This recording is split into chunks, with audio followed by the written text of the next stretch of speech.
اعوذ باللہ من الشیطان الرجیم، بسم اللہ الرحمن الرحیم۔ اچھا جی، قرآن مجید میں آگے بیان ہے انسان کا بننا۔ اللہ پاک فرماتا ہے کہ میں نے انسانوں کے جوڑے بنائے۔ چوتھا سپارہ 11واں رکوع۔ انسان بیسیکلی کمزور ہے، اور 5واں سپارہ پہلا رکوع۔ انسان کا طریقہ یہ جو ہے نا، پورا سائیکل کیسے چلتا ہے، پہلے کمزور ہوتا ہے، پھر اس کو طاقت دی جاتی ہے، پھر اس کو کمزور کر دیا جاتا ہے۔ 21واں سپارہ 8واں رکوع۔ انسان بڑا نادان تھا کہ اس نے امانت اٹھائی اللہ تعالیٰ کی۔ 22واں سپارہ 5واں رکوع۔ ہم نے اس کو ذاتیں قبیلے دیے پہچان کے لیے، ان کے ذاتی اور قبیلے بنائے۔ 26واں سپارہ 14واں رکوع۔ انسان بندگی کے لیے آیا ہے۔ 27واں سپارہ دوسرا رکوع۔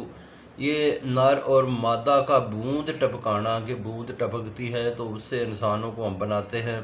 27واں سپارہ 7واں رکوع۔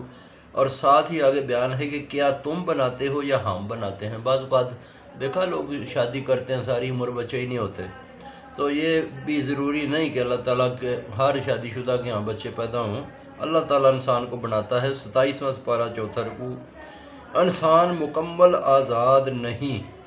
یہ انسان نہ سمجھے کہ میں اپنی مرضی سے جو مرضی کر سکتا ہوں، بلکہ وہ اللہ تعالیٰ کا فرما بردار رہے تو بہتر ہے۔ 30واں سپارہ 15واں رکوع۔ پھٹکی سے تخلیق، خون کی پھٹکی سے ہم نے انسان کو بنایا، پھر دوبارہ یہ ذکر ہے۔ 30واں سپارہ 21واں رکوع۔ اللہ تبارک و تعالیٰ سمجھنے کی توفیق عطا فرمائے۔ جزاک اللہ۔